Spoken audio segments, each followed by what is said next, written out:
Kim Potter is now facing second-degree manslaughter charges as we look into what's happening over in Brooklyn Park and some of the rioting that's going along with this. In the opposite side, the officer who shot Ashley Babbitt will not face any charges and will not be named as well. So we'll talk a bit about what's going on there. Day 12 of the Chauvin trial continues, and we'll talk a bit about what's happening there and what the defense brought forward as one of their witnesses, and what the mainstream media wants you to know about this. Steve Scalise carries around a milk carton with Harris's picture on it, saying, "Missing from the border," and we'll do a thing that I like and a thing that I hate today. It's going to be all this and more. Hey, hey, hey, do you trust the plan yet? I'm Jay Edgar, and this is Contemporary.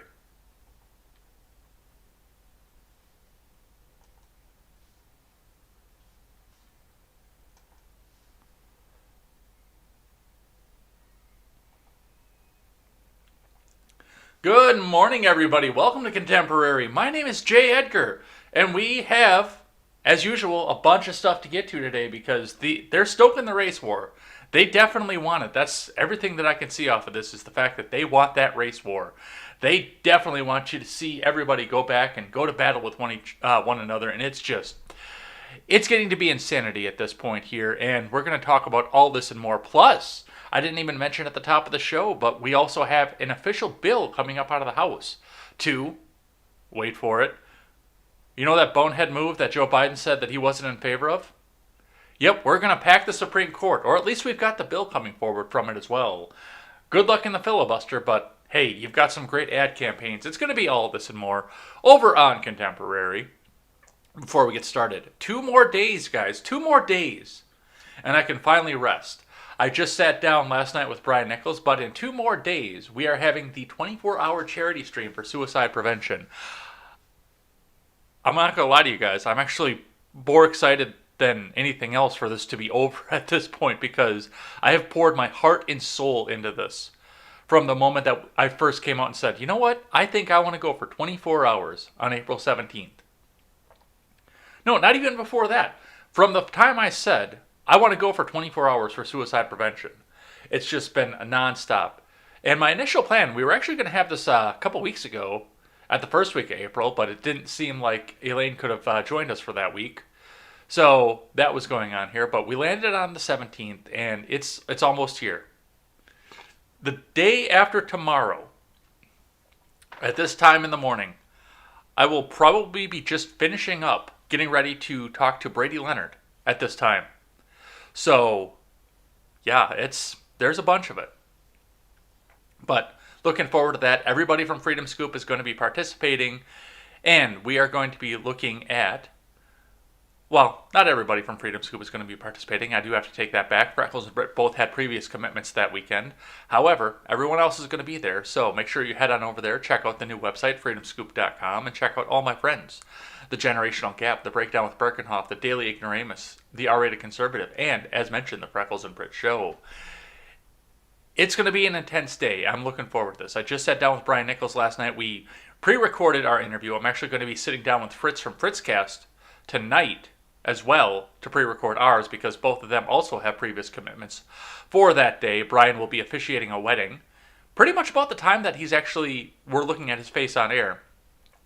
And then Fritz is moving that day. So a lot of stuff going on with that, but so many people were so eager to participate in this. I'm so excited for the way that it goes. But thanks to everybody. And later on today, because I'm probably going to be off from work because they're dilating my eyes, I'm going to set up the link too so we can start getting donations in as well. So everybody go and check that out, and we will see you then. And getting into the finance. Now that we've sold some of the wares that we have here.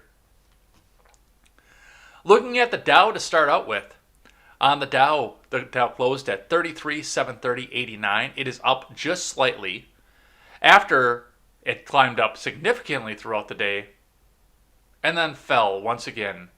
And I gotta wonder how much of this is industrials and people either trying to rebuild or moving their businesses out of Minneapolis right now, because I told one of my coworkers the other day, I said, John,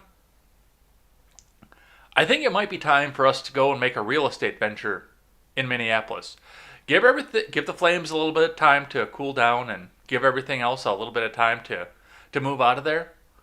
And then you'll be able to go and pick up property for dirt ass cheap, like $11 for a quarter acre in Minneapolis and its suburbs. Even the ones that weren't affected at this point are probably looking at us and saying, yeah, you know what? This isn't worth it. And certain somebody might have to sell them a house in Wisconsin as well, but we'll talk about that when it comes off of this. But yeah, I do have to wonder if that's going to be a drag on the markets coming up here. So we'll talk a bit about that and what's going on with that. Let's look at the Bitcoin. The Bitcoin had a slight slide back down to 62,601 US dollars and 50 US cents, but still holding above its regular 50 to 55,000 line that we've been seeing for the last couple months. Gas in Madison is remaining steady at its 253 mark all the way across the board. And the investors are up. Let's start with Investors Business Daily. United Health crushes earnings. Dow Jones stock rises in buy zone from Jed Graham. That's a new name for us, but let's see what's going on with that. United Health Group kicked off first quarter earnings season for the managed care group by crushing Wall Street estimates early on Thursday. UNH stock, a Dow Jones component, rose in early stock market action but remained in a buy zone. United Health substantially raised prior guidance for full year 2021 earnings, but it didn't alter its earlier projection that the COVID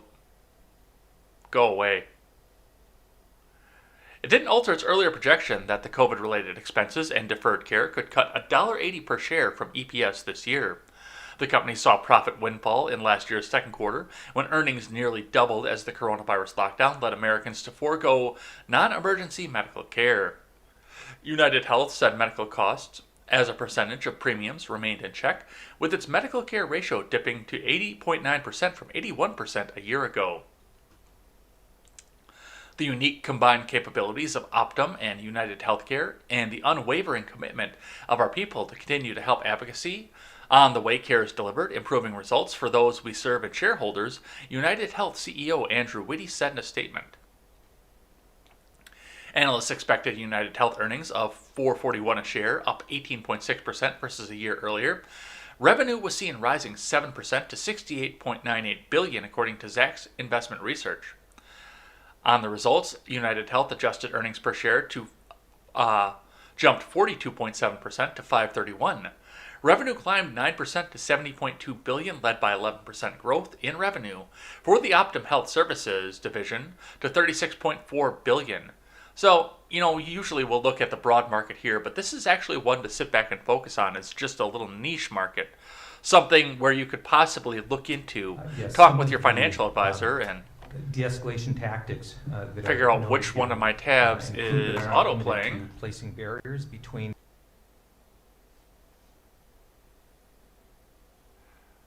Stand by.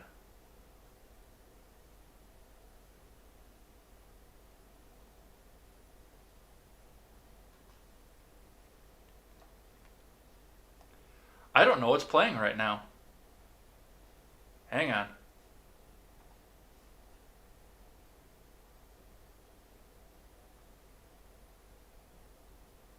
We've got a little bit on-air production going on here. Hang on.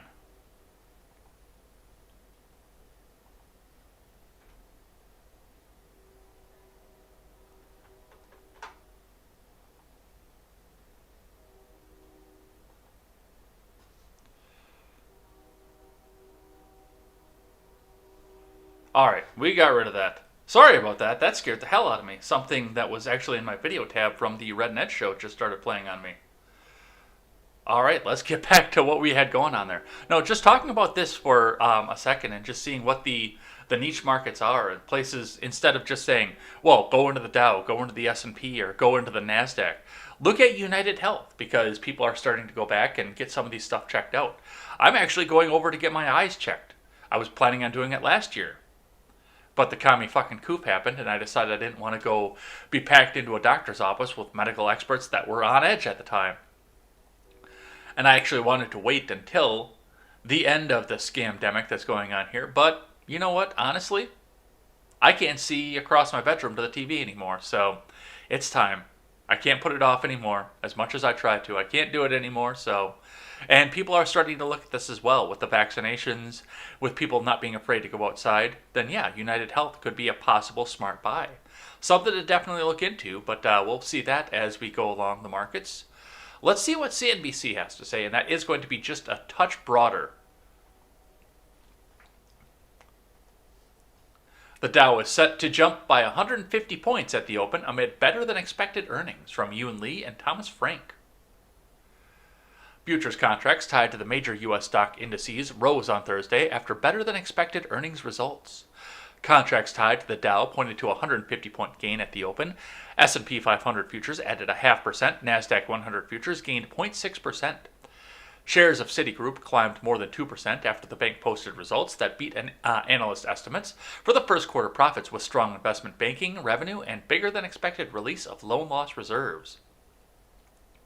Bank of America shares rose as earnings last quarter blew past the street on booming trading and investment banking results, as well the release of loan loss reserves. The shares gained 1%. Pepsi shares added 0.6% after the consumer snack and drink maker said sales last quarter rose nearly 7%, topping estimates. And do you know why sales last quarter rose nearly 7%? I don't know, but I gotta guess that it has something to do with Coca-Cola pissed literally everybody off throughout the course of the last quarter. The progressives got pissed off at them because they initially got on board with Georgia's voting law. The conservatives got pissed off at them over the fact that they put the white woke training onto their training slides at work. And hell, even people like Right Girl Problems over on Twitter came out and said, you know what? I don't think I need to be drinking all this Coca-Cola. Nobody should be drinking Coca-Cola anyway. It's horrible for you. You put a galvanized nail in a bowl of Coca-Cola, and you go back a week later and the galvanized nail is gone. And you're putting that in your body? Not that Pepsi's any better at this point, but good luck getting Americans to kick their sugar and caffeine habits. But they can do so with a company that refuses to share their woke bullshit for you. And we'll be talking a little bit about that later on today too. So we'll talk a little bit of what's going with that. Let's keep going. Shares of United Health, a Dow member, gained 1% after results topped the street, and health insurer raised guidance for 2021. Tech stocks rebounded from Thursday losses in early trading, with shares of Tesla up 1%. Newly public crypto exchange Coinbase jumped 9% in early trading after it was revealed ARK Invest's Cathie Wood loaded up on the first day of trading. The rebound in the overnight session came after the S&P 500 slipped from record levels during Wednesday's regular session as pressure on tech offset optimism sparked by the first round of major corporate earnings that largely exceeded expectations. So a lot of stuff that's going on with this, a lot of things to see, and we will see where the markets go. All right, let's start in with the big news of the day, which this is a bit slower than we've been seeing from some days here. Usually I've got 30, 40 tabs set up across here, and we remember the marathon that we did on Monday for over 2 hours to catch up with what we couldn't get caught up with on Friday, but let's see what's going on around the world, shall we? Starting back in with CNBC. I know I tried to not have two articles from the same source right in a row, but this is the biggest story going on with the police shooting Avenue, and we'll talk a bit about what's going on with that. From CNBC, former police officer Kim Potter facing manslaughter charges in shooting of Daunte Wright out on a $100,000 bail. From Dan Mangan. Kim Potter, the Minnesota police officer who fatally shot Dante Wright, was arrested Wednesday morning on a charge of second-degree manslaughter, authorities said. The 48-year-old bonded out on a $100,000 bail and is due to appear in court on Thursday. Potter's arrest came a day after she resigned from the Brooklyn Center Police Department. 3 days after her shooting of the 20-year-old black man, she faces a maximum possible sentence of 10 years in prison if convicted. Wright's death, which occurred as he fled a police traffic stop, heightened already high tensions in and around Minneapolis due to the murder trial of former police officer Derek Chauvin for last year's killing of George Floyd. And right then and there, she's out on a charge of second-degree murder. Just like I said, Keith Ellison needed time to overcharge this one. I'm sorry, second-degree manslaughter, not second-degree murder. I'm so used to talking about the Chauvin trial. She's out on bail for second-degree manslaughter. Overcharged. Unintentional is third-degree manslaughter. And that's what I would have put this one as. But we're looking at another situation coming back here where they're trying to get the maximum they can out of somebody like this. And even with the body cam video off of this, and with everybody coming out and saying, well, we have the body cam video, why bother with a fucking trial right now? I would say that Potter might actually try to plead out of this, and I've said this before, because it does look like she is ready to admit guilt, that she done something wrong, and it's time to face up to the facts office. We talked about this yesterday. So they actually might plead that back down to third degree, depending on what her lawyer has to say. I am glad to see that we're not seeing a murder off of this, but it does seem like the crowd wants to see murder from this. And we see people coming back and talking about this left and right, the fact that, whoa, we want to see murder. We got to see murder. Murder. She murdered a police officer. She murdered a black man. She didn't murder a black man. She attempted, on all good faith, to try and subdue him non-lethally. And some of the media, and just some of the social media bullshit that's going around this is too much to bear. And it is like they're trying to come back and start the race war. There are people out there that are saying that the reason that he got stopped and picked up on his warrant was the fact that he was smoking a joint while he was a minor. Which means the mainstream media is putting that narrative out there for you. Never mind the fact that he held a woman at gunpoint in Osseo, Wisconsin last year. And that's what he's actually out on his warrant for. It is not failure to appear while he was a minor for smoking a joint. He's out there. The warrant was for robbery. And yes, he also had the other warrant out there for his drug charge, for failing to appear on that. And we can have the discussion as to whether or not to get rid of all the drug laws that go along with that. But failure to serve a warrant is not a death sentence either. And this is another one of those too. And I forget what story that I know what story I was talking about with that. We'll talk a bit about that later. But this is a story where I think a lot of conservatives, except the hardest core back the blue people, a lot of libertarians, and even a lot of Democrats are actually coming together off this. You see a lot of social media posts out there right now that look at this and say, well, if you can't tell the difference between your taser and your gun, which is a lot harder than you think in the moment, by the way, because the grips are identical on some of the older model tasers. They won't tell you that. If you can't tell the difference between your taser and your gun in the heat of the moment, you shouldn't be carrying either. Yes, that's correct. And I think that's a big part of the reason that she designed. This woman was a police trainer for a large part of her career. She was training other people. And she looked at this, she looked at how she slipped up in the heat of the moment and said, I'm done, because I don't need to be carrying a gun or a taser right now.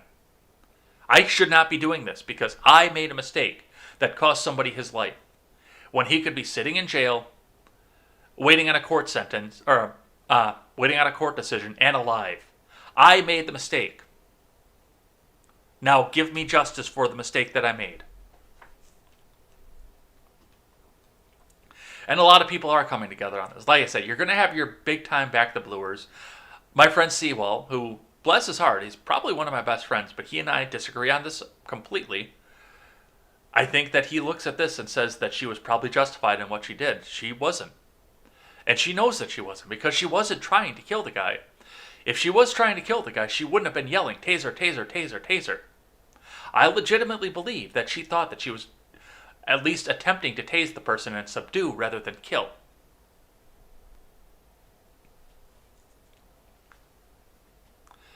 But try to tell that to the idiot progressives that are just following the Pied Piper and trying to change the way the system works so that they have their police up there, not the local police, which we'll talk a bit about that a little bit later.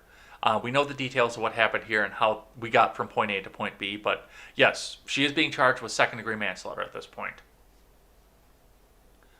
All right, let's see what the New York Post has to say. Minnesota protesters, police clash for fourth straight night after Daunte Wright shooting. From Kenneth Garger.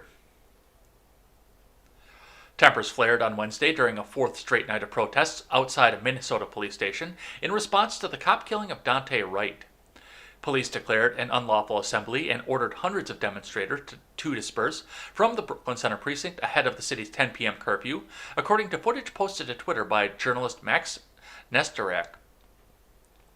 Officers fired flashbangs and protesters launched fireworks at them, Nestorak said. The precinct has been the site of nightly protests since Wright, 20, was fatally shot by former officer Kimberly Potter during a Sunday afternoon traffic stop. Police said Wright was pulled over for expired tags, but they sought to arrest him after discovering he had an outstanding warrant. During the stop, Wright broke away and got back in his car, where he was shot by Potter before speeding off and crashing further down the road, where he was pronounced dead. Police said the officer mistakenly grabbed her service weapon instead of her taser and fired a single fatal shot. Potter, 48, resigned from the force on Tuesday and was charged Wednesday with second-degree manslaughter. So that's just a brief overview of the fact that protests are still going on at this point, which you don't see a lot of mainstream coverage of this, and you don't see a lot of people discussing this over on social media, like where we saw with the St. George riots, where that was wall-to-wall social media. Say his name, come back out and protest. You think property is more important than life. We will protest. We will burn this motherfucker down. You don't see a lot of that right now because it doesn't fit the narrative. And the narrative is the fact that this was all supposed to end, and this was only supposed to be Trump's America, where we saw nightly riots, where we saw any of this. They can't cover this honestly and say that this is still just America and this isn't Trump's America or Biden's America, which it really isn't. This is the mainstream media feeding a narrative down to people's throats in order to incite the race war and get more rage clicks off of this. So, I've got some more coming out of here, including I've got one here from NPR for you guys. Protests grow in Minnesota and around U.S. over death of Daunte Wright.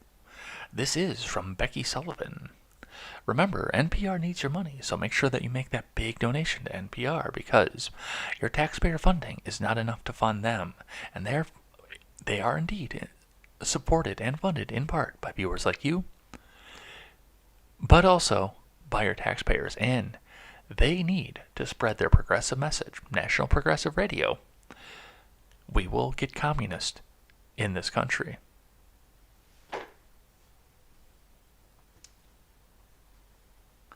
Protests spread across the country Monday night after police officials in Brooklyn Center, Minnesota, said they believed that the officer who shot and killed 20-year-old Daunte Wright had intended to use her taser, but accidentally fired her handgun instead.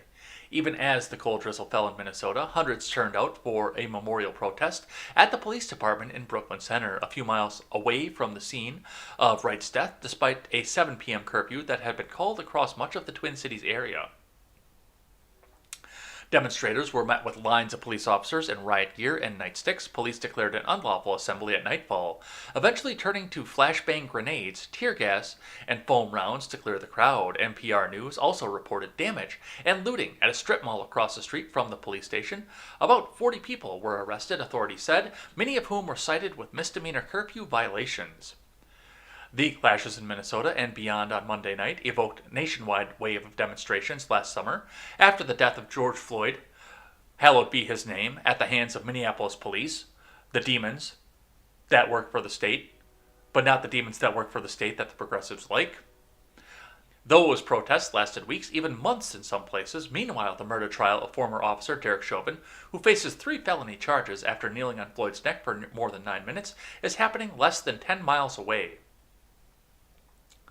Clarence McCrounsey, 19, was among the protesters who came to the Brooklyn Center police station before nightfall. The Brooklyn Center native told NPR News that he had never taken part in a protest before. I'm going to need a citation on that.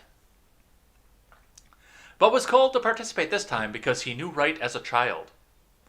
We used to go to school together. We knew each other since we were little kids. It's heartbreaking. So I'm sad about it, said McCrounsey to NPR News. So I'm out here protesting for him. We need justice for him. He didn't deserve this at all. The officer turned herself in.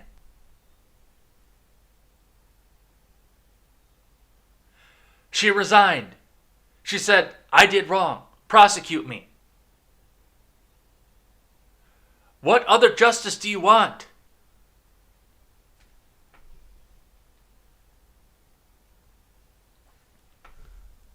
Shock and grief about Wright's death swept across the nation Monday after Brooklyn Center officials held a press conference in which they showed the body camera footage of the incident. The officer, identified later as Kim Potter, a veteran of the department for 26 years, could be heard yelling taser as she shot Wright with her handgun. Seconds later, she said, "Holy shit, I just shot him." The Minnesota Bureau of Criminal Apprehension is investigating the incident. Police Chief Tim Gannon suggested he was defying that agency's protocol in showing the footage so soon after the incident, saying he felt the people needed to know what happened. In an emotional interview with ABC's Good Morning America, Dante's father, Aubrey Wright, said he did not accept the police chief's explanation of the events. Of course not, because now we can stoke the fucking racial wars. You saw the video!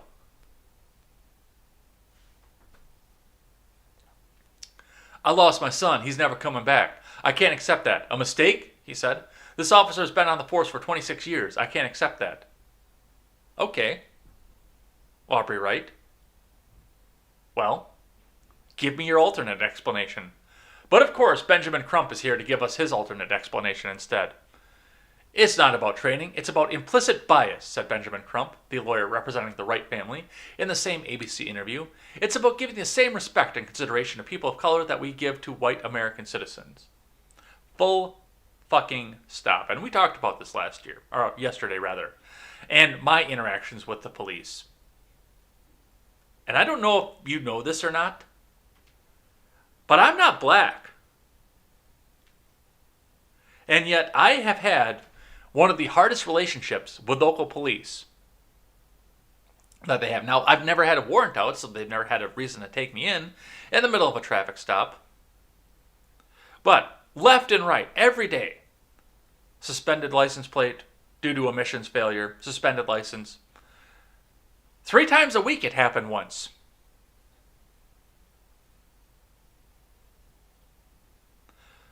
So if you want to come back and tell me that this is about driving while black, I'm going to call bullshit on that. But furthermore, and this is implicit bias, that's the biggest crock of bullshit off of this. Now, if this was somebody fresh out of the academy, I would at least sit down and listen to Ben Crump on this. I would still probably call it bullshit off of this. But if this was somebody fresh out of the academy, first assignment, I would say, okay, or even somebody who transferred in from a completely different department, from a place like where I live now, I would say, okay, well, maybe we can listen to implicit bias off of this. If this was someone who transferred up to the big city for an extra bump in pay, just like a year ago from a small town. This is somebody who served Brooklyn Park for 26 years. For 26 years in Brooklyn Park, Minnesota. This was not her first encounter with a black person. I know most of America says, oh, well, suburban Minnesota, it's all white, eh?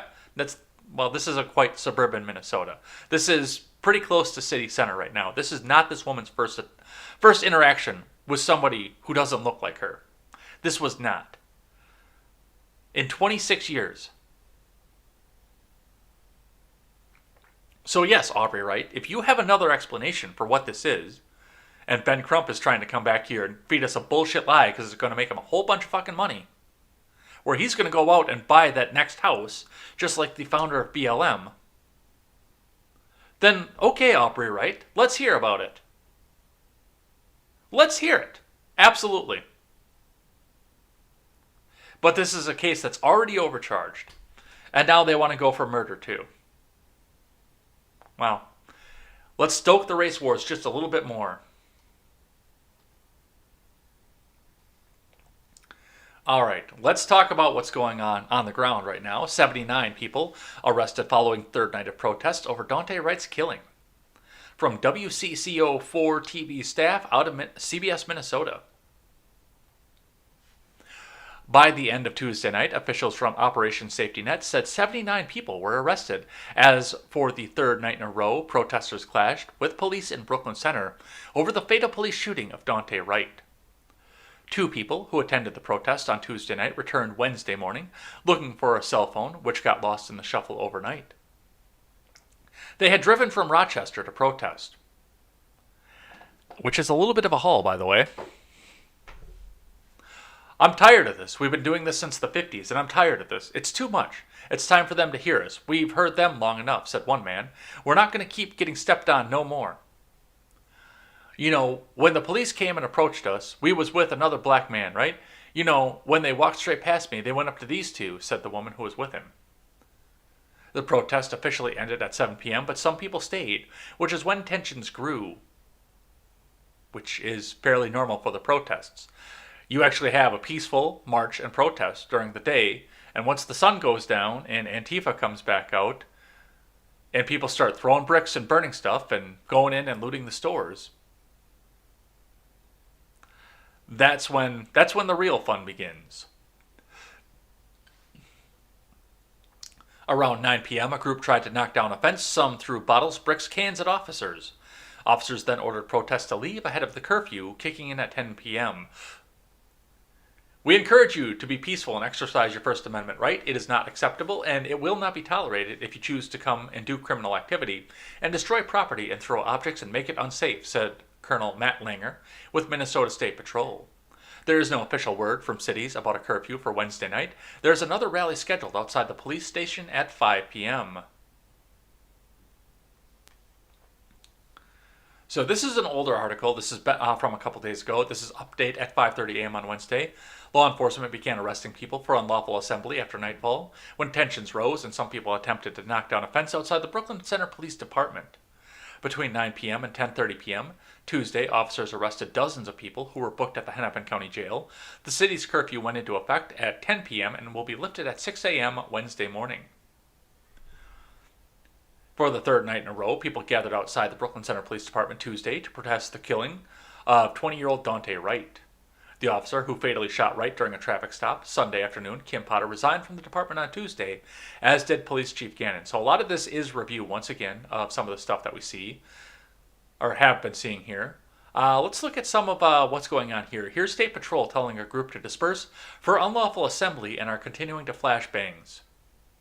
Groups largely staying put.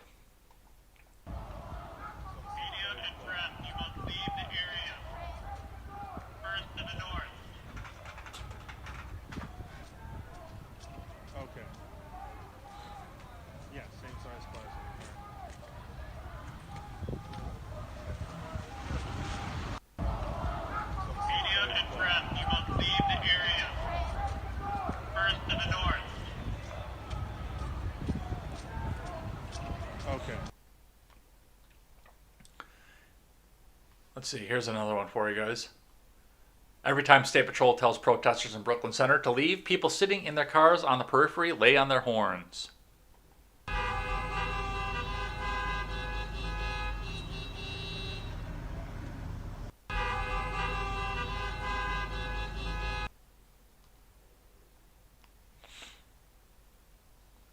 So, a lot of stuff going on here. Still riots, and like I said at the top of the show, at the top of the topic, this is not supposed to be Biden's America. Which, it's funny to me, because, and I said this a couple times over the past couple days, is that the progressives told me that if I voted for Donald Trump, that I would get riots on the street, civil unrest, and more wars and higher taxes. And now I voted for Trump. I did. And now I'm getting riots in the street, civil unrest, plus more wars and higher taxes. Who knew? Who knew that they were going to be right? All right. Let's talk about Portland. Speaking of riots, police declare a riot at Union headquarters in North Portland after a building set on fire from KATU staff. A riot was declared after a group of about 100 people descended on the Portland Police Union headquarters in North Portland, blocked traffic, lit fires, and shot fireworks Tuesday night, according to police. Police said the group first gathered near Kenton Park for a direct action event. Then, at about 9:40 p.m., the group started marching towards the Portland Police Association building on North Lombard Street. Police said they blocked traffic and people began shooting fireworks into the air. When the group got the building, someone started a fire in a garbage can that was placed next to the PPA building. Police said someone in the crowd then used an unknown accelerant on the wooden framing around the door in the building, then lit it on fire. A riot was declared due to the criminal activity and danger the fires were posing to the neighborhood, police said. Members of the Portland Fire and Rescue responded and put out the fires. Officers arrested one person, 19-year-old Alma Raven Guido, who was charged with arson, too. Police said bottles of accelerant and lighters were found when they arrested Alma Raven Guido. She also had a crowbar, spray paint, and a heavy marker. Portland Police and Portland Fire and Rescue arson investigators are continuing to investigate the fire, which is estimated to have caused $25,000 in damage. I'm guessing that's overestimated. To the Portland Police Association building. If anyone has information about who else was involved in the arson, please contact Detective Meredith Hopper. Yeah, maybe you shouldn't do that. Shortly after the arrest, the crowd dispersed. So, even in Portland, they're going back and saying that we need to go back. Which, did they ever actually stop rioting in Portland? Did they actually ever stop? Because they went all summer in Portland. They continued to riot left and right all summer over in Portland. And it was all supposed to stop when Biden was inaugurated. And yet, on Biden inauguration day, we saw the weak twig-armed Antifa guy go in and try to punch out the window, and his fist bounced back. That was still funny. And then we stopped hearing about the riots over there, so that doesn't necessarily mean they went away, but I know that they kept rioting for a while, and yet they're going to do so again.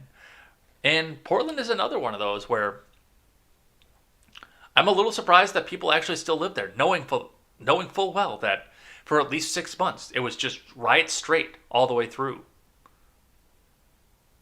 And now we're going to have riots again. Your property value has got to be plummeting right now over there. All right. Let's talk a little bit about Chauvin, shall we? First and foremost, from Fox News, judge denies Derek Chauvin defense team's acquittal request in George Floyd's death. From Dom Colicchio. The judge presiding over former Minneapolis police officer Derek Chauvin's murder trial denied an acquittal request on Wednesday by the officer's defense team. Chauvin is accused of murdering George Floyd on May 25th of 2020 by pressing a knee on Floyd's neck for more than 9 minutes during an arrest after Floyd allegedly tried to use a counterfeit $20 bill in a store. The acquittal request came during the second day of the defense presenting its case in a Minneapolis courtroom after prosecutors rested their case on Tuesday following 11 days of testimony that included video evidence. Selectively edited video evidence. No, never mind. That's only when Project Veritas does it. Hennepin County Judge Peter Cahill rejected Chauvin attorney Eric Nelson's argument that prosecutors had failed to prove Chauvin was guilty. Hang on, because this is going to play. It's going to make a bunch of noise. The court's duty at this point was to look at evidence in the most favorable. Let's bring in our legal panel now. The court's duty at this point is to look at the evidence in a light most favorable to the state, and even when there are inconsistencies, major or minor, between witnesses, the jury is free to believe some and not others, Cahill said in this decision. According to The Hill,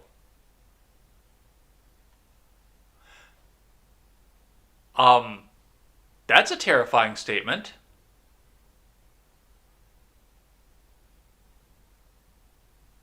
Let me read that again and see if you guys can figure out what's wrong with that statement.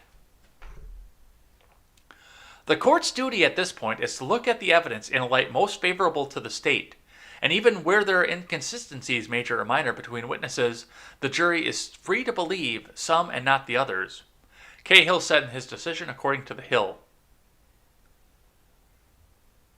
No, that's not right.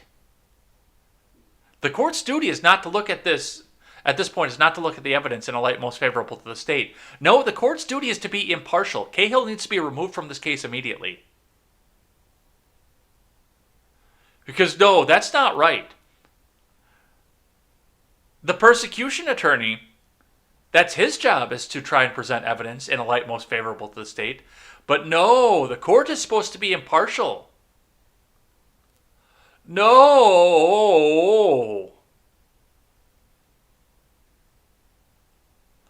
That's terrifying. I didn't read that before we went live. Holy fuck, that's terrifying.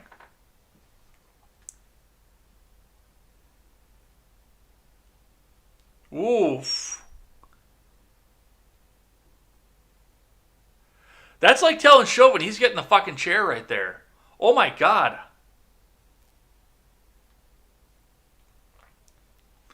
Requests for acquittal are commonly made halfway through a trial and almost always denied, the outlet noted. That's terrifying. Cahill needs to be removed from this case.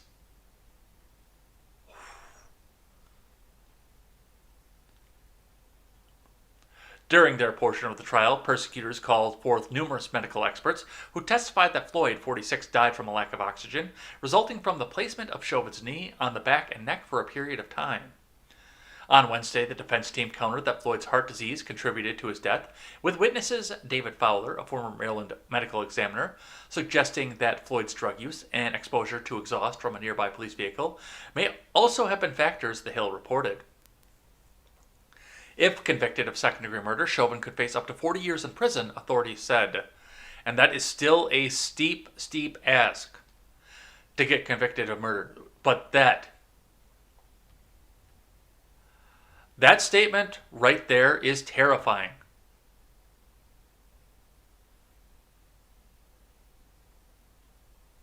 No, that is not the court's duty.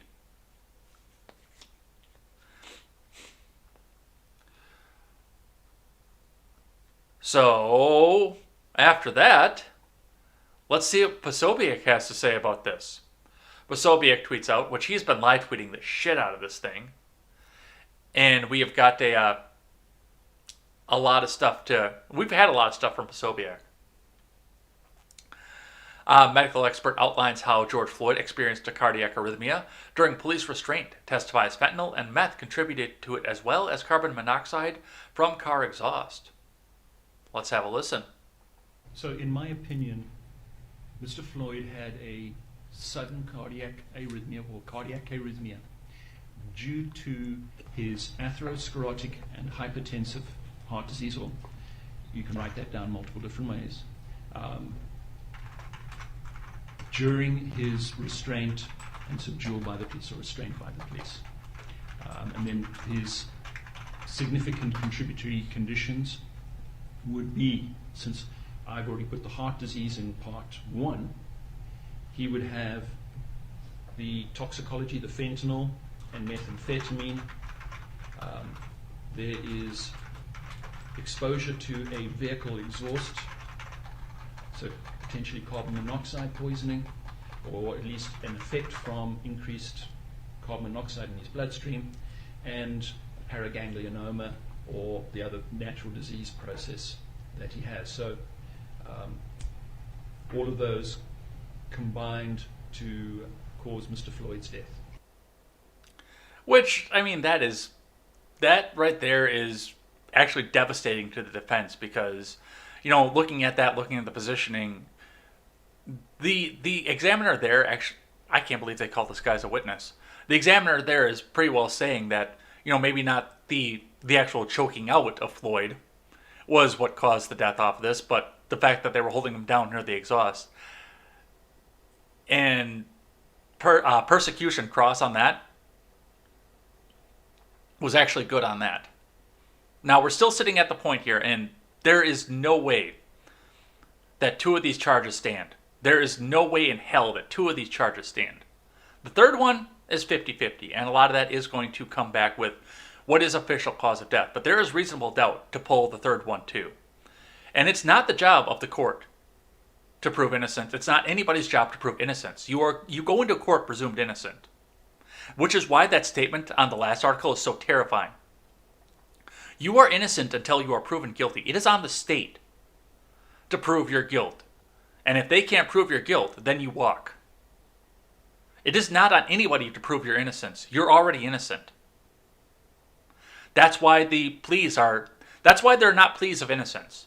Your pleas are guilty and not guilty, not innocent. You're presumed innocent.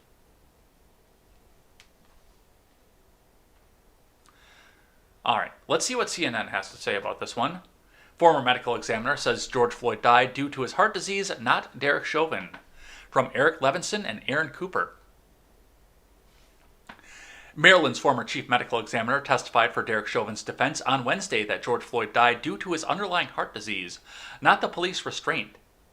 In my opinion, Mr. Floyd died of a sudden cardiac arrhythmia due to his atherosclerosis or hypertensive heart disease during his restraint and subdual by police, said David Fowler, a forensic pathologist who retired as Maryland's chief medical examiner at the end of 2019. Floyd had narrowed coronary arteries, known as atherosclerosis, and an enlarged heart due to his high blood pressure or hypertension, Fowler said. Floyd's fentanyl and methamphetamine use and a tumor, known as a paraganglioma, were other significant conditions that contributed to his death, he said. Dr. Fowler also put forward a novel argument that carbon monoxide from the squad car's exhaust may have contributed to his death. But in cross, he conceded that he did not have any data or test results to support the theory, and that there's no finding of injury due to carbon monoxide.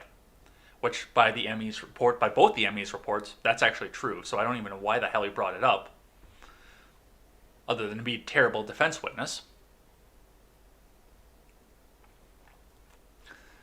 When asked how he knew the vehicle was even on, Fowler said he noted the water was dripping from the tailpipe, which indicated to him that it was running.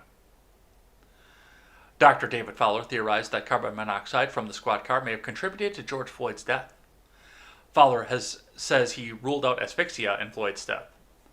Positional asphyxia, as the term is used in court today, is an interesting hypothesis and unsupported by any experimental data, he testified.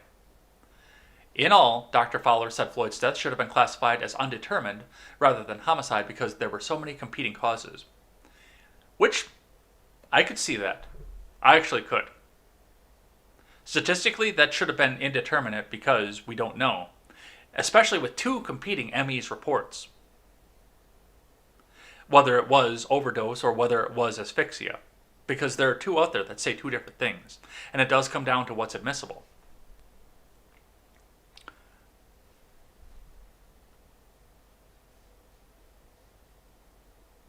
The testimony cuts at the persecution's argument, bolstered by 5 separate medical experts, that Floyd's primary cause of death was low oxygen due to Chauvin's restraint of a handcuffed Floyd in the prone position, known as positional asphyxia.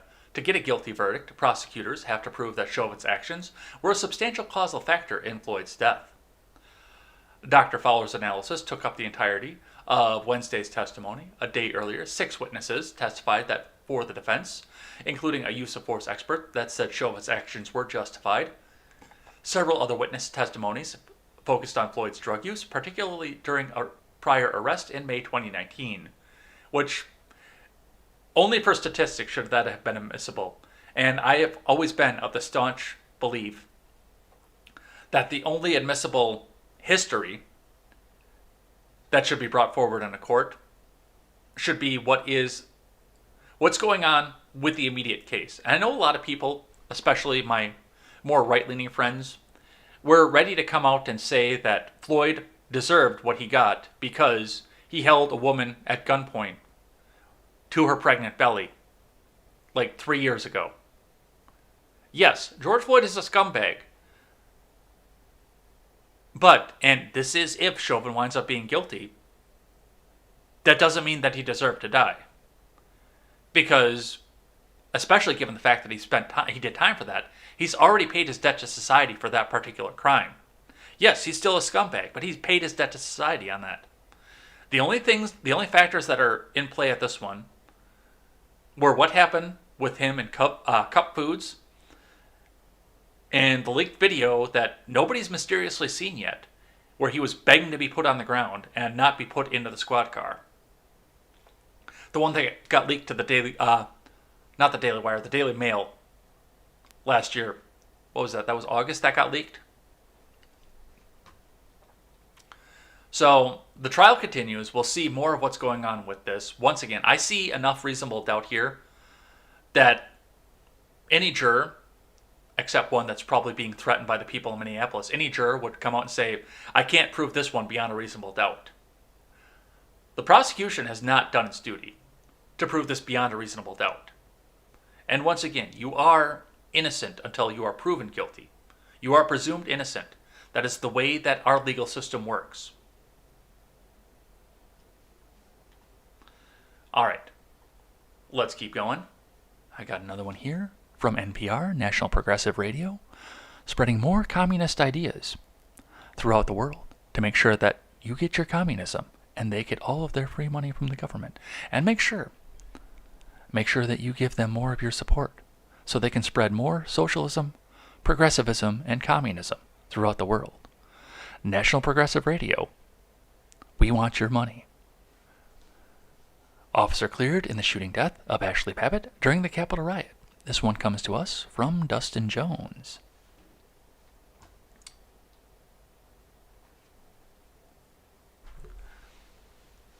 The Department of Justice announced Wednesday it will not pursue charges against U.S. Capitol Police officer who fatally shot a rioter inside the Capitol building on January 6th. Officials determined that there wasn't enough evidence to support a criminal persecution. No way! So, the cop that killed the evil MAGA person is a patriot, who was unarmed, by the way, is a great patriot. And the woman who put her hands up and said, arrest me, I did wrong. Please take me away, and I'm resigning my position with the force because I couldn't tell the difference between a gun and a taser, is going to be charged with wrongdoing. It's interesting how that works. This is the two-tier justice system for police that I pointed out here. Because when they do what the government likes, including killing somebody who is trying to stand up against the government, then they're great, wonderful people, great patriots, saints. And when they come out and say, I was bad, I done wrong, hang her! Murder! Murder! Murder!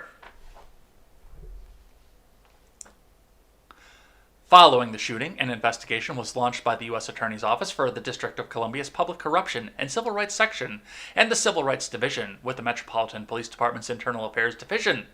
According to a Justice Department statement, the investigation failed to provide evidence that the officer violated 18 U.S.C. Section 242, depriving Babbitt of her rights under color of law. In order to establish a violation of the statute, prosecutors must prove beyond a reasonable doubt that the perpetrator who was shot was a Democrat and probably a person of color. That's not actually what it says, but I'm guessing that's part of what came through with this internal investigation. Beyond a reasonable doubt that the officer acted willfully to deprive Ms. Babbitt of a right protected by the Constitution or other law.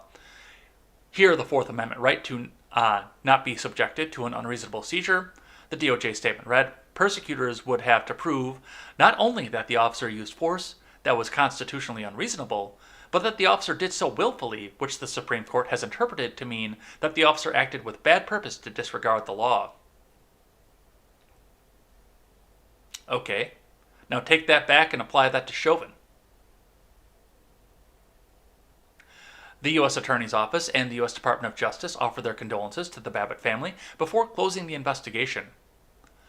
35-year-old Air Force veteran Ashley Babbitt was protesting against what she falsely considered to have been the illegitimate results, and there's your editorial right there, of the 2020 presidential election results. A portion of the rioters, including Babbitt, forced their way into the Capitol building in an attempt to stop Congress from certifying Electoral College votes. There's your two-tier justice system right there. This person is a saint because this person shot Ashley Babbitt, who was committing the crime of redressing grievances against the government.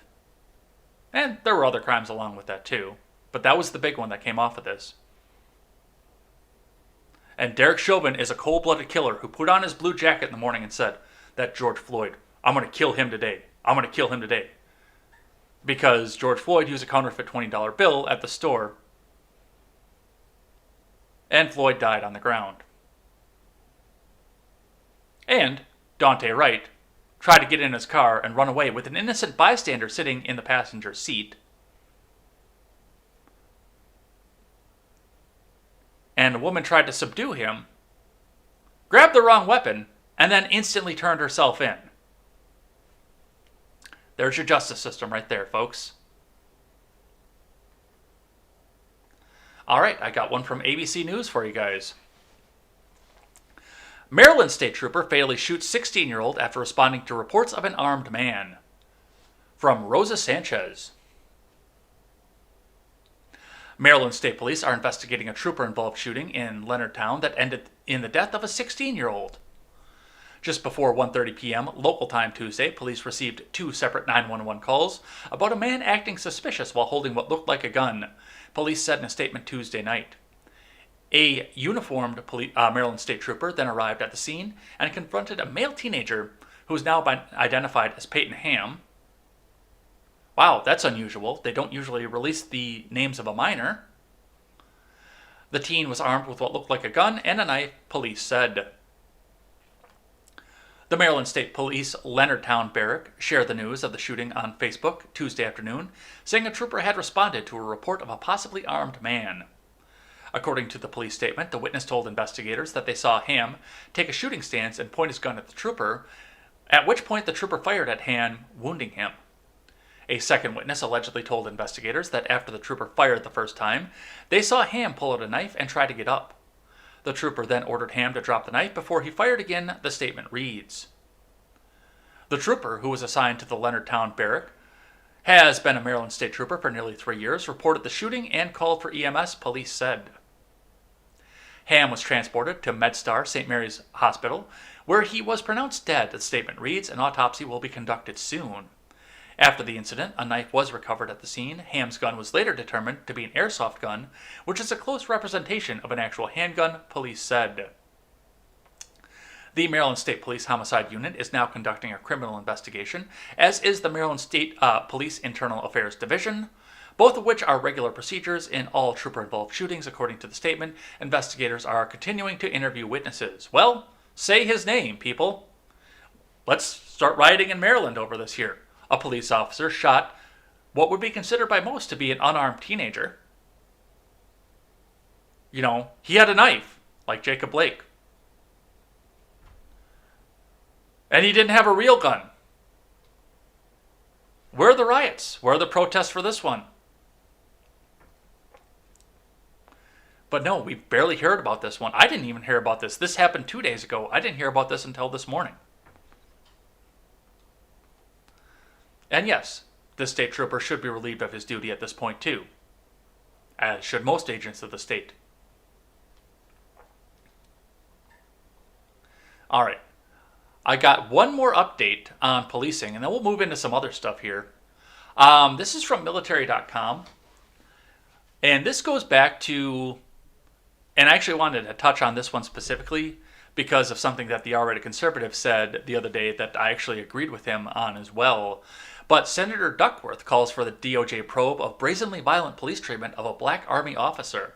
This is another one that you didn't really hear a lot about, even though it was completely egregious. And the officers were fired, and they actually probably should be arrested for assault as well. But let's read what military.com has to say. A retired Army National Guard lieutenant colonel in the U.S. Senate is calling on the Department of Justice to investigate whether there's an unlawful pattern or practice of conduct at the police department in Windsor, Virginia, after officers held a uniformed guard officer at gunpoint and doused him in pepper spray. Senator Tammy Duckworth sent a letter Wednesday to U.S. Attorney General Merrick Garland asking the DOJ to investigate whether Windsor police regularly engage in searches and arrests that violate the Fourth Amendment and if officers regularly conduct discriminatory policing. Given the alarming nature of the video evidence documenting brazenly violent and disrespectful treatment of an Army officer wearing his uniform, it is logical to infer that this incident may be indicative of a widespread law enforcement misconduct, Duckworth wrote to Garland. Second Lieutenant Caron Nazario, who is black and Hispanic, was ordered from his vehicle during a traffic stop in November, which police say was due to a missing license plate on his SUV. Though he says he had a temporary tag visible in the back window, what followed was caught on multiple police body cameras. And this is one. The R-rated conservative was talking about this Tuesday night. He was talking about this. And he made a point, which I fully agree with. Now, this was one of the stories that you didn't hear a whole lot about. Just like the one that we just read out of Maryland as well.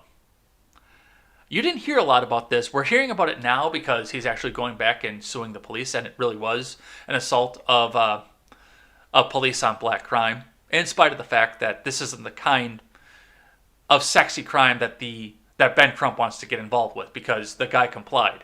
It wasn't the fact that he resisted and he wound up shot for his troubles. He actually complied. He was very polite. He tried to be nice to the officers. He did everything by the book. Plus, he's a soldier. And that's usually not the kind of person that the left likes to support, are the soldiers. But with this, like, if we got the protests off of this one, the R-rated conservative was right. If we got the protests off of this one, every conservative in America who saw this police officer who was acting like a fucking douchebag, a complete asshole, on top of everything else, on top of assault, felony assault with pepper spray. On top of all that, every conservative, every libertarian, every progressive, every moderate Democrat would have come together and linked arms and said, okay, we support the removal of this police officer because he did a bad thing and he sucks. Get him off the force and get everyone like him off the force. Everybody would have linked arms and joined in the protest on this particular incident.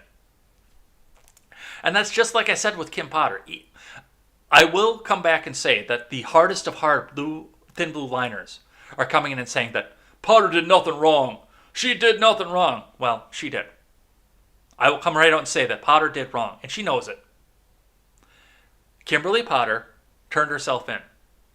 And once again, that's another situation where a lot of people are linking arms across the aisle and saying, okay, this is bad. You know, the social media post that says, and I'm repeating myself a lot in this episode, but the social media post says, if you can't tell the difference between your taser and your gun, you shouldn't be carrying either. 100% true. If you can't tell the difference there, you shouldn't be carrying either. Absolutely not. Which is why she resigned. Why she's turning herself in. And a lot of conservatives are even getting on board with this one, saying, okay, well, yeah, it's time. But that's not the one that they want to protest. That's not the cases that Ben Crump wants to get involved in. Because those aren't the ones where you come back and say, let me rephrase that. They don't want to come in and bring out these ones where everyone comes together. Because then they can't come back and say that every MAGA person is evil and they're waiting for the jackboot police officers to kill every black man in the world. They don't want to get involved in the ones that cross aisles. They don't want to protest those ones because they don't want the other side to come in and join them. They want a demon. The people who are out protesting, burning down Minneapolis right now, want a demon. Somebody else, a group of people that they can other and subjugate. Not a joint cause to try and actually make a solution.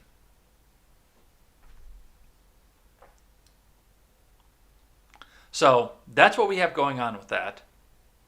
And yes, that officer should be fired and arrested for assault because that was assault. Take him on the force. Put him on trial.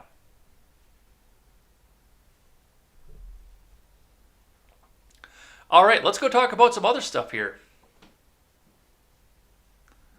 I got one from The Hill for you guys. Scalise carries milk carton saying Harris is missing at the border. From Dominic Mastrangelo.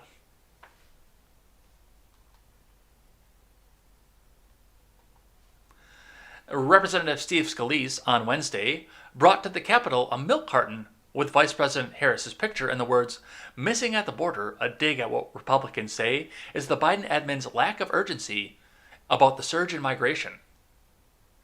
President Biden picked Harris earlier this month to lead the administration's efforts to control the flood of migrants crossing into the country from Mexico.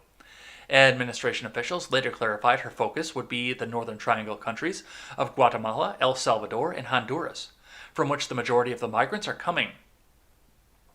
The missing at the border depiction Scalise brought to a House GOP press conference harkens back to the missing children ads seen on milk cartons nationwide beginning in the early 80s. This is out of control. It's the middle of the night. We've seen dozens of children flow freely across the border in just the past few minutes, Scalise tweeted during a recent trip with other Republicans to the southwest border. This is the reality of Joe Biden's disastrous amnesty agenda.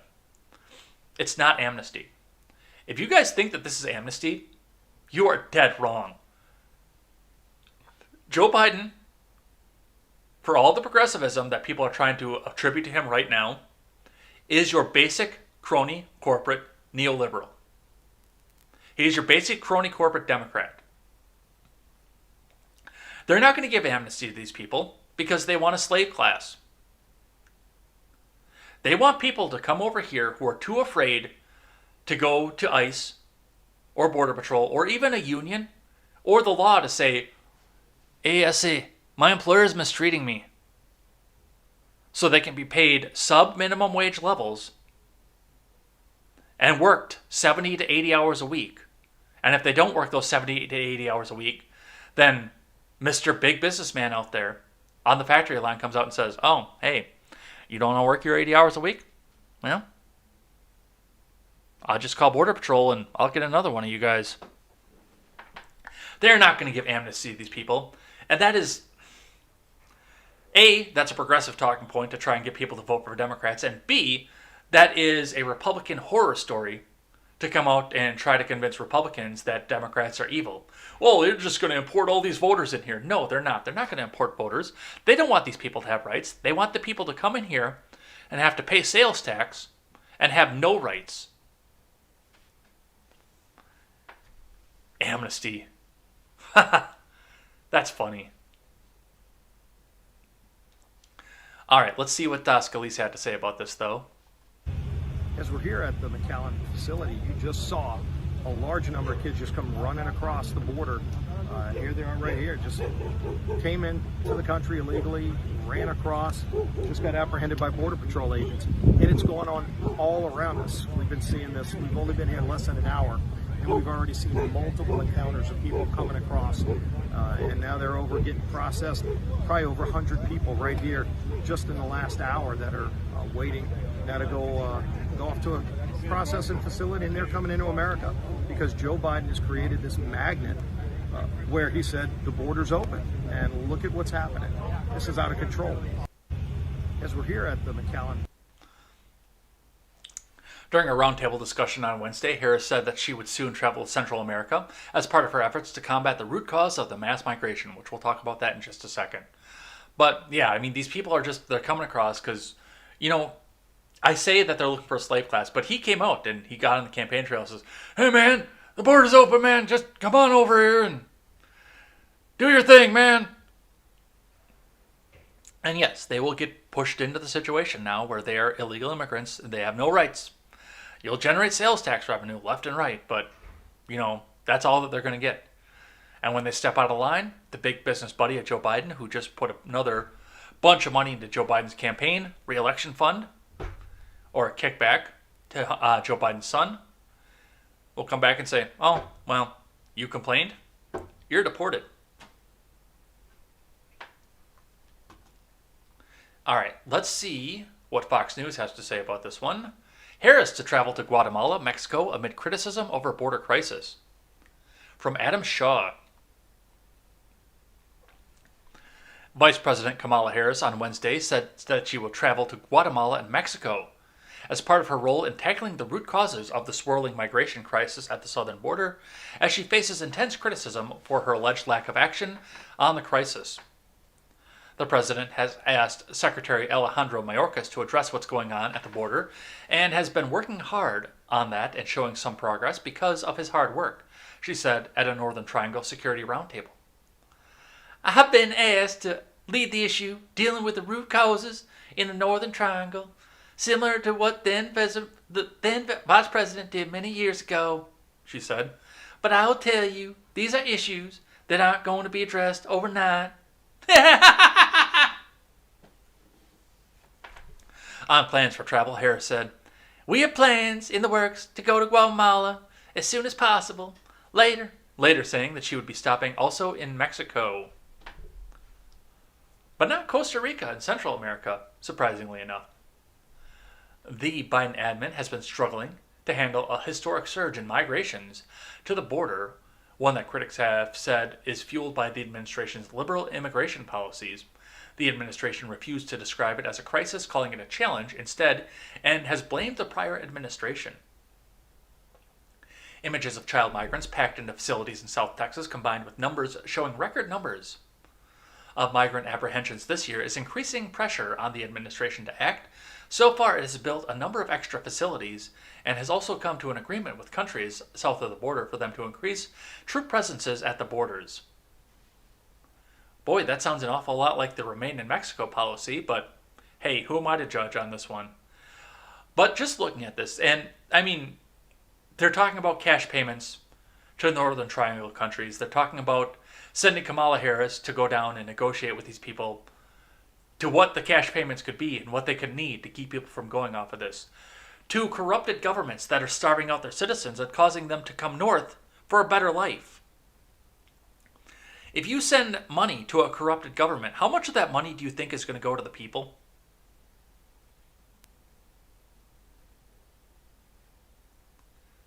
And to answer that question back, look at the amount of money that we put into our corrupted government that doesn't get back down to the people, that goes into lobbying and kickbacks in foreign countries and money laundering and Planned Parenthood, that doesn't come back down to the people. If you give money to a corrupted government, you're not going to improve the lives of the people. It's just not going to happen.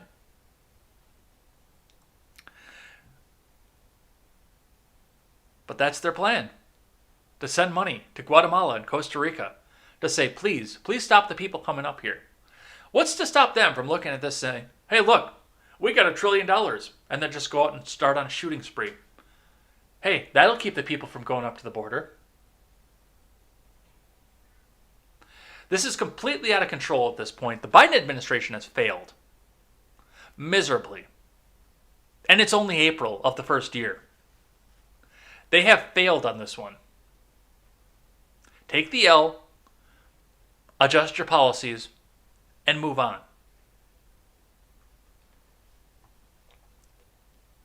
All right, let's keep going. I have got one here from the New York Post. This is an op-ed. Harris's hopeless root cause prescription for the border. From the Post editorial board. So it doesn't look like I get an author for this one. It's worse than we thought. Vice President Kamala Harris just identified the root cause of the surge in illegal migrants at the southern border: climate change.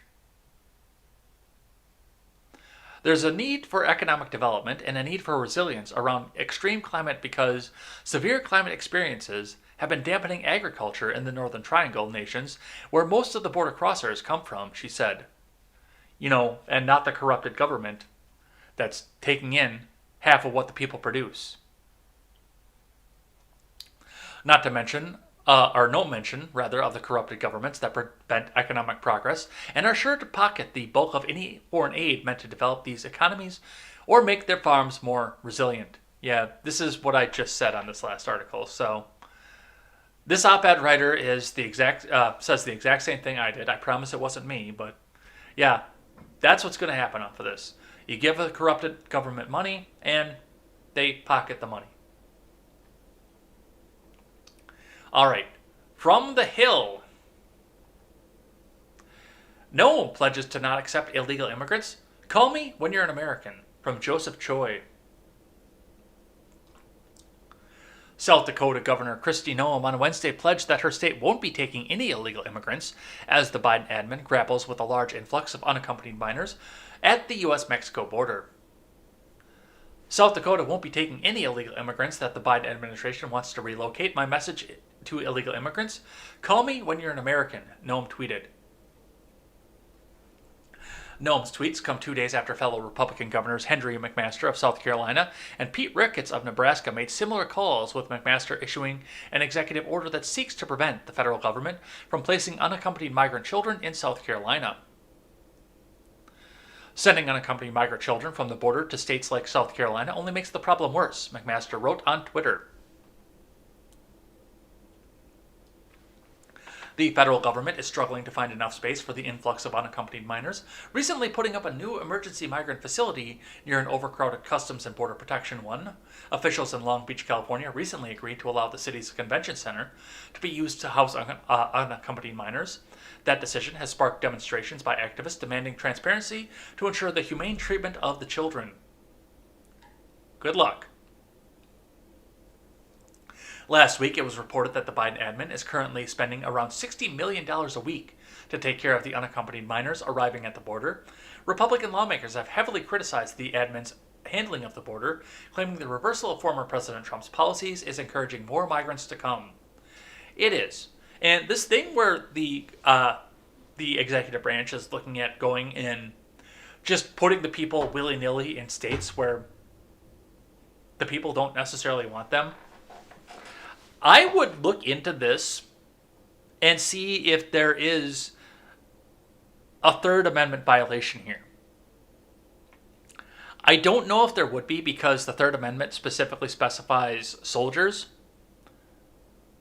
But this is the government trying to house people who are charges of the government right now. People who they're taking into custody and become charges of the government, trying to house them by force into places that don't want them. It would be a stretch, but it would definitely be worth the case to bring that forward and say, does this violate the Third Amendment or not? It probably doesn't, but it's at least worth asking the question. And good on Noem for that. I mean, yes, you should be charitable when you get, but the administration, this isn't charity. This isn't Noem coming out, reaching out and saying, hey, I can take some of these people off your hands here. This is the government coming down and saying, you shall take these people, whether you like it or not. And there is a big difference between those two things. And really, honestly, because of the states that voted this in, I think California and New York should take the brunt of this. California, New York, put them in Washington, D.C. That'll clean this all up really quick. Put them on the front porch of the politicians who have been lobbying to bring them in. Get some of these unaccompanied children and unaccompanied families that you're trying to relocate and have them go knock on Nancy Pelosi's D.C. door, or Bernie Sanders' D.C. door. Go have them knock on there, and you will start to see that traffic slow down really fucking quick. Really fucking quick. But no, it's more NIMBY bullshit. Oh, well, let's go put these out here in these red states where nobody goes, these flyover states. And then nobody has to see about them. They're up out of the border facilities. They're away from where Ted Cruz is going to go in and look at the border facility. They're away from Donna, Texas. And nobody's going to see these people again. NIMBY fucking bullshit. How many rooms does Nancy Pelosi have on her palatial estate in San Francisco? Send a dozen of them there. Put 40 of them in Chelsea Handler's house. Put 60 of them in Demi Lovato's house. They're advocating for this. You guys are advocating for this. Bring them in. You've got these palatial estates.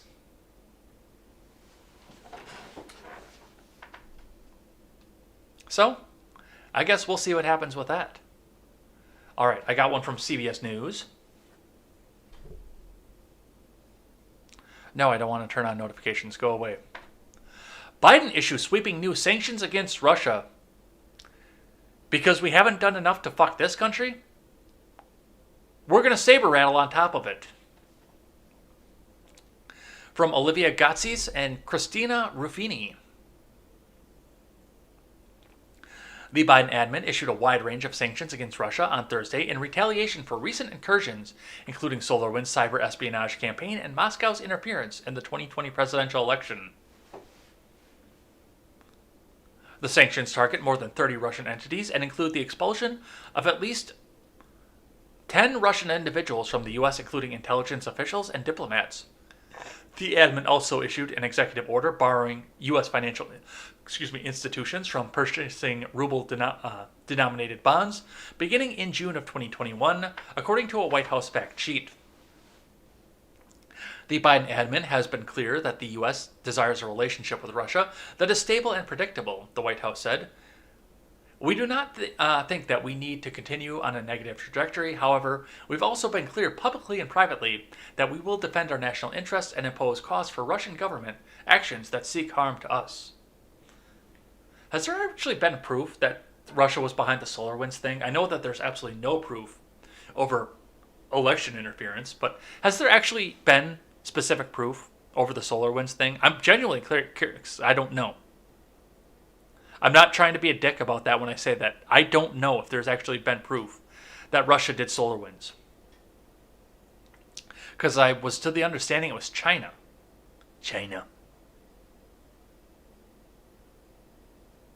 But economically starve out a nuclear power. After you've already called their head of state a killer and refused to go back and debate him online. We will, what you say, do it live.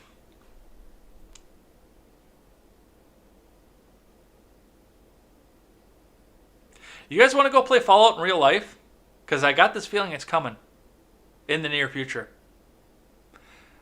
I want to be ghoulified. I do. I definitely do.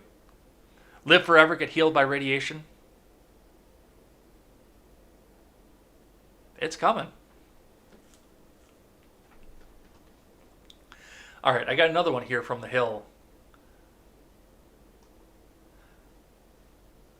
Biden's court-packing theater could tame Supreme Court's conservatives, from Andrew C. McCarthy. This is an op-ed as well.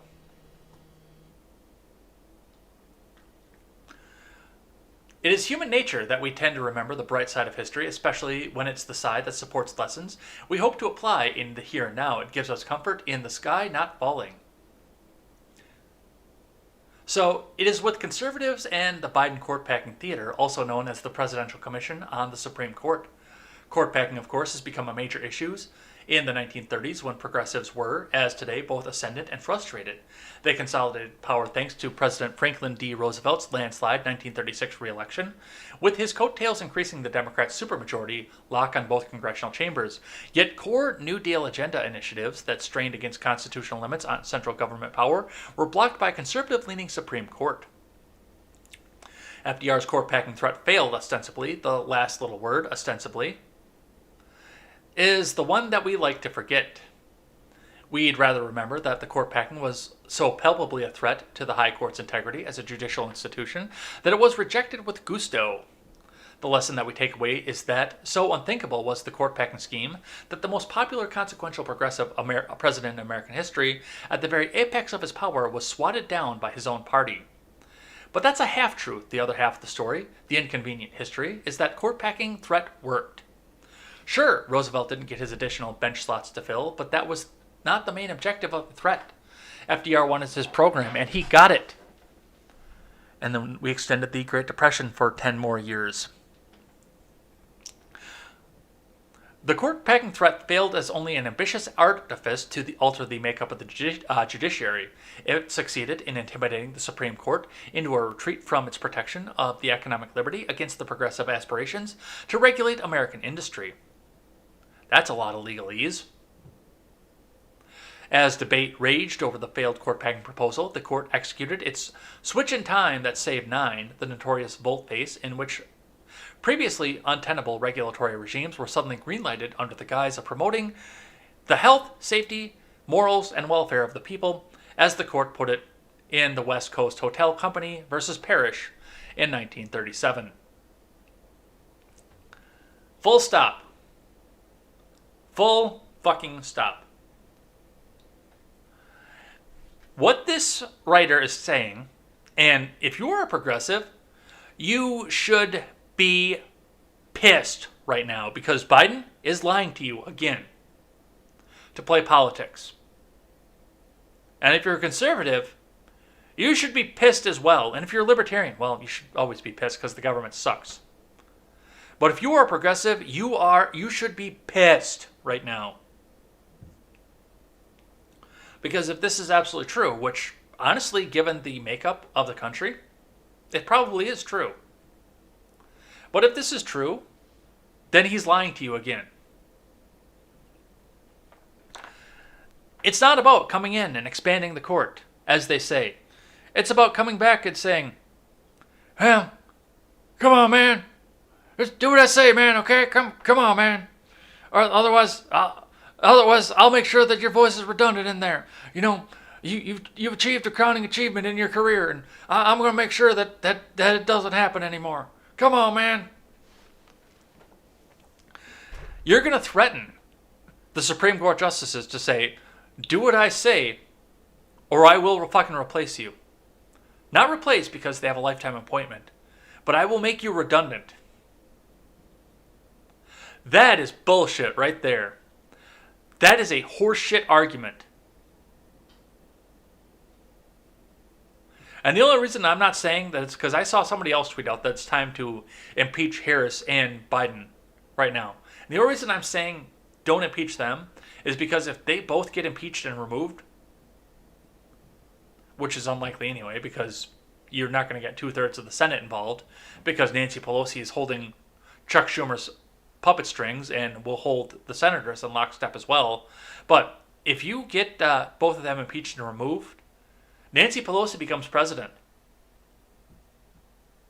No, you don't turn that back over to Trump or get a special election. Nancy Pelosi becomes president. So acting.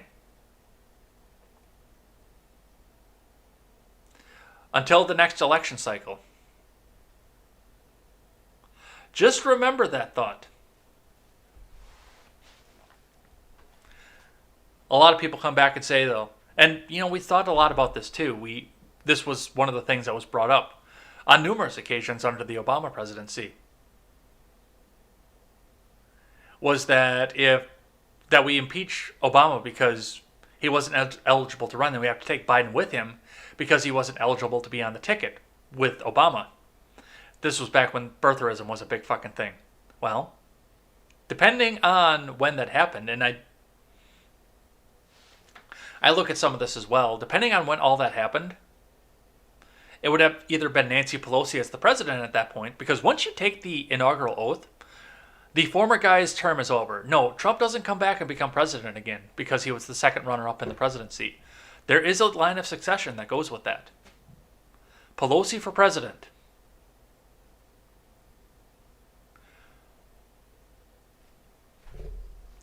But this is just abuse of power at this point. All right, let's talk more about the Supreme Court.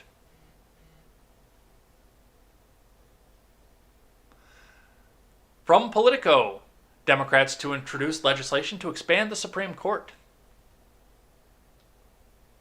From Marianne Levine,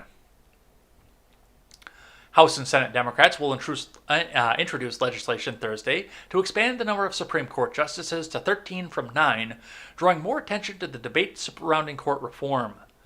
The bill, led by Ed Markey and Jerry Nadler, is the first legislation in recent years designed to add seats to the High Court, and its introduction comes as progressive organizations are pushing for court expansion after watching Senate Republicans fill 3 Supreme Court vacancies in 4 years under President Donald Trump.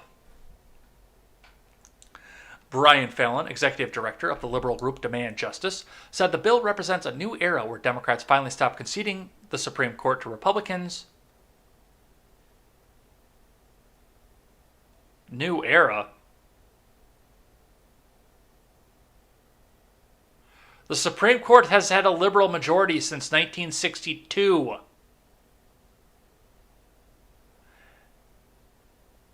The new era would be to start conceding to Republicans.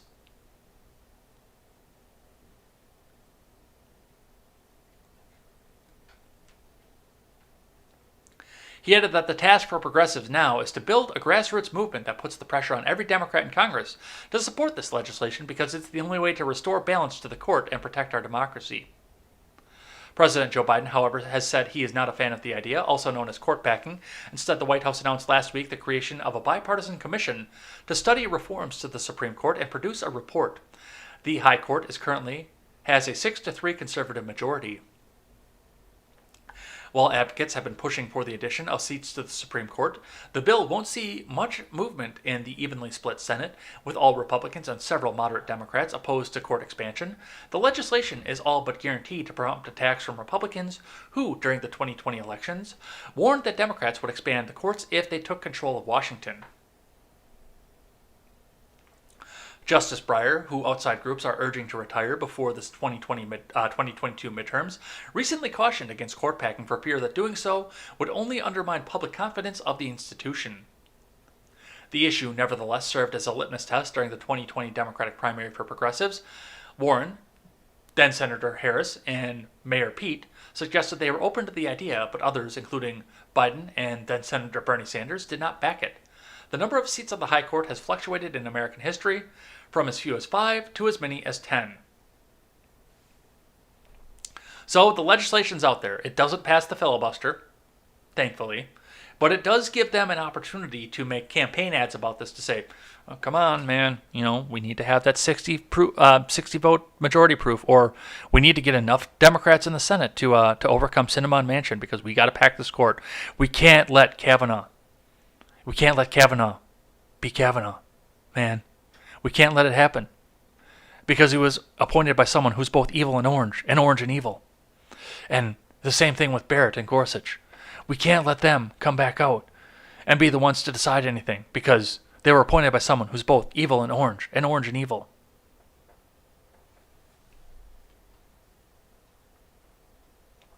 So the legislation's out there, and don't worry though, Biden's not a dictator. It's only the evil orange Cheeto dictator who's the dictator. All right, last one. Then we'll do a thing that I like and a thing that I hate and head on out of here. From the Daily Wire. Spit in the face of judicial independence. GOP leaders rise to condemn Dems' court-packing plan. From Hank Berrien.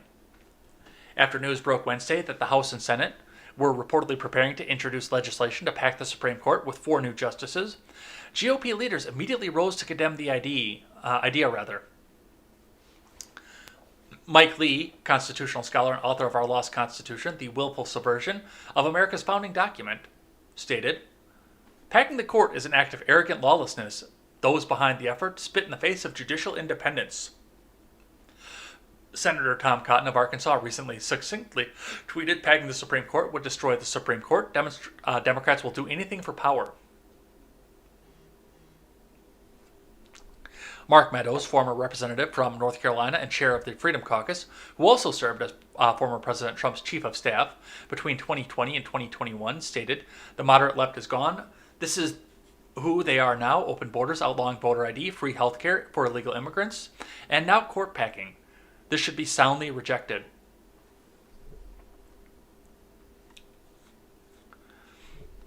Senator Ben Sasse of Nebraska asserted, "This progressive court-packing commission is going nowhere fast.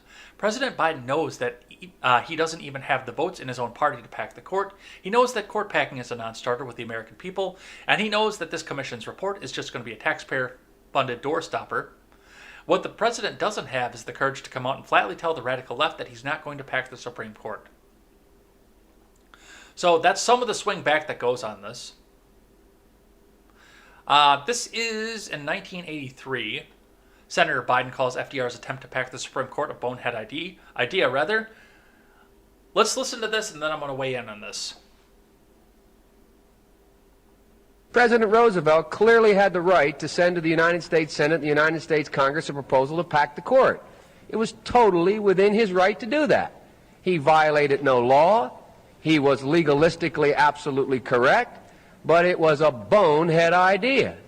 It was a terrible, terrible mistake to make, and it put in question for an entire decade the independence of the most significant body, including the Congress, in my view, the most significant body in this country, the Supreme Court of the United States of America. President Roosevelt clearly had the right to... Okay. Now, I actually want to step in and talk about what's happening with the Supreme Court. And I want to use some of the same rhetoric that I use when I talk about the filibuster. Because that's something that we really need to pay attention to. Why? Why did they have such a boner for packing the Supreme Court? And people will come out and tell you it's because that Amy Coney Barrett up there, she's a Catholic mom.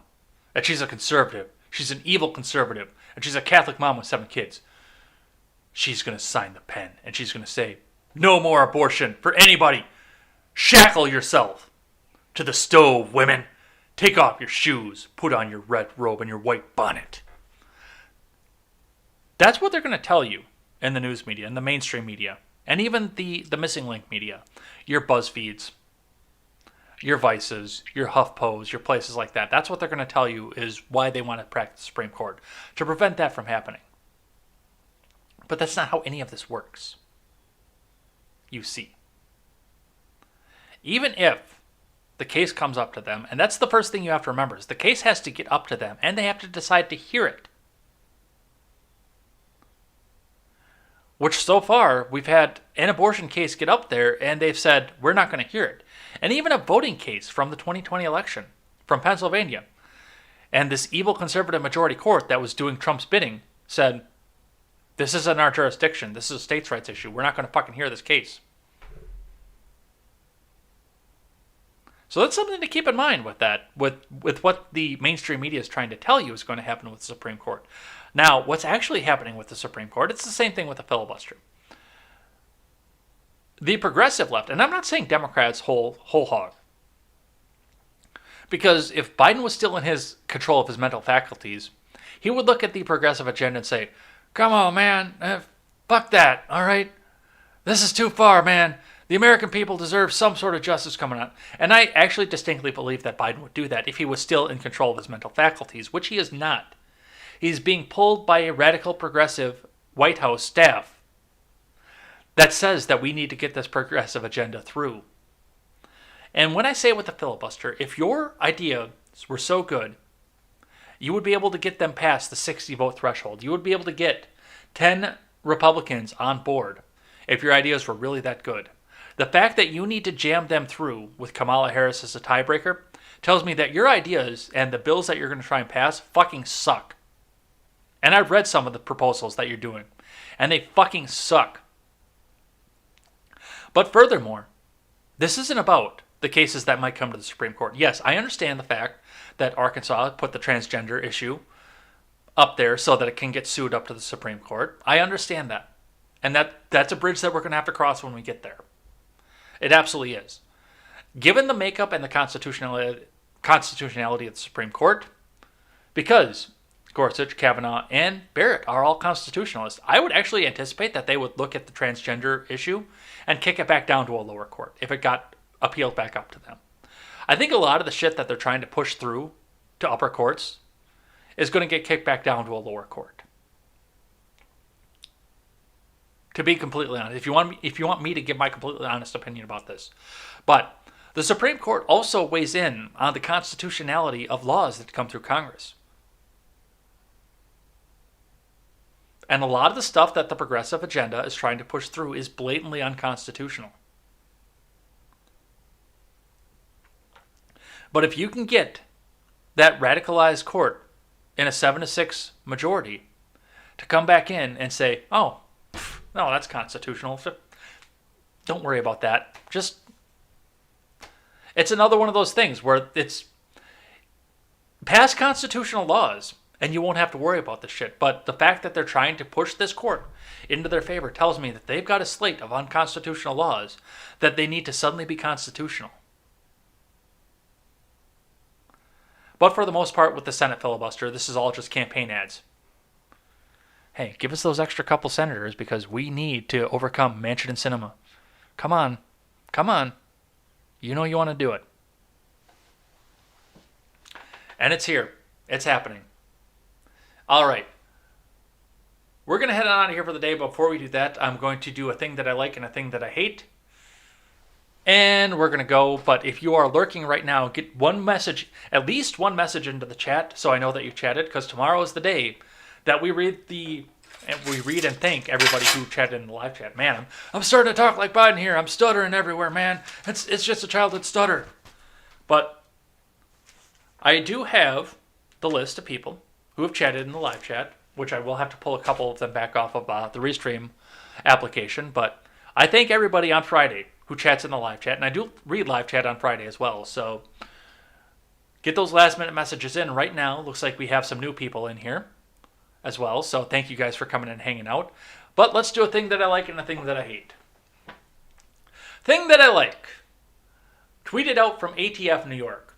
Now, you would first look at this and think that this was a thing that I hate, but I'll tell you why this is the thing that I like in just a second.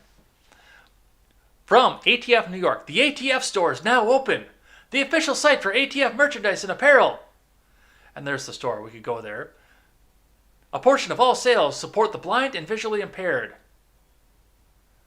So you can go out and get your official ATF merchandise right now and support charity by giving money back to the government, which is a fucking dumbass idea in and of itself. You can get a plush dog and a t-shirt or a polo shirt. But the ATF turned off their replies. Who can reply? People that the ATF mentioned can reply. Not people that follow the ATF, not people the ATF follows, just the people that they mentioned can reply. Who is nobody? Nobody can reply to this tweet. But that didn't stop people from quote tweeting. And some of these are gems. Some of these are absolute gems. So let's go through a couple of these and see the things that I like. All right. Ormish Mystery says they're self-aware. Rick Ward. Look, they sell ATF-approved targets. There's the dog. There's the sheep. There's the dumb dude. But Sekur tweets out, do your people come to people's homes to shoot the dog plushie after delivery? Firewatch of Liberty says, the sick, twisted psychopaths at the ATF seriously have a stuffed dog for sale. Why? So they can practice shooting at them?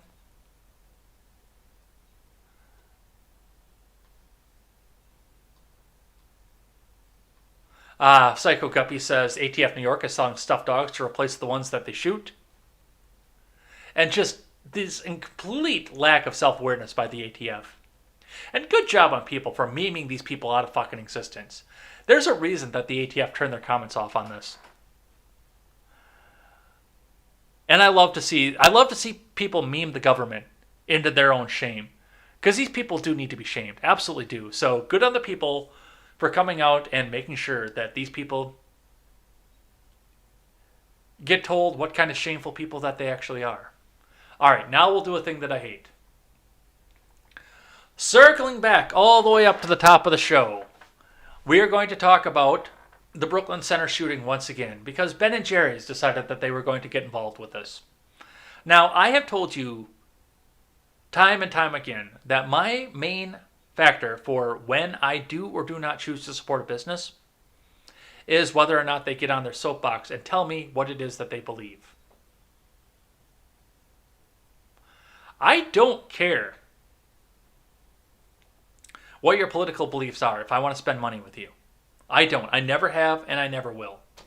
I legitimately do not care who you voted for as a CEO, who you donated to, or anything else like that.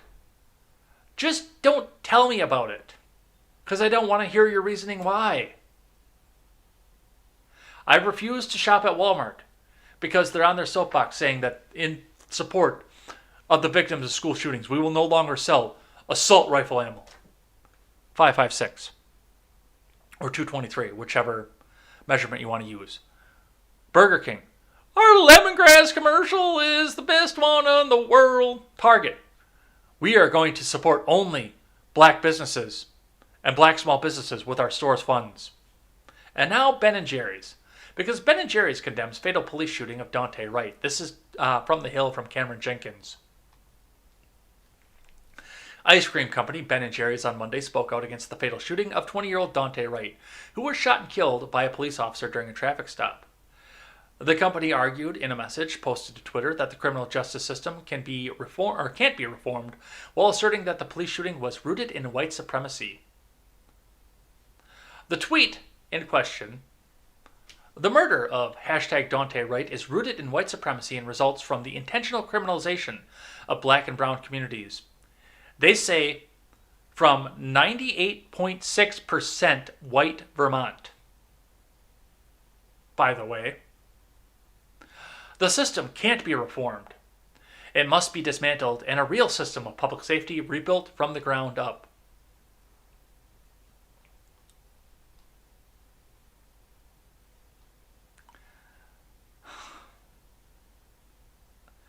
This is one of the most tone-deaf companies out there. And they know that there's massive security because, you can't get into a food processing plant unless there's security. So they have massive security that would call the police if somebody tried to get in and poison their ice cream. The police would be out there in a second, especially in South Burlington. And they can sit from their ivory tower, literally ivory, in Vermont, and tell you how bad the rest of the system is. Most of them probably having never interacted with a black person before. And they're just out here for money. They're just out here to come out and say, please buy my product because I'm woke and progressive like you. And it is a terrible shame because Ben & Jerry's makes good ice cream.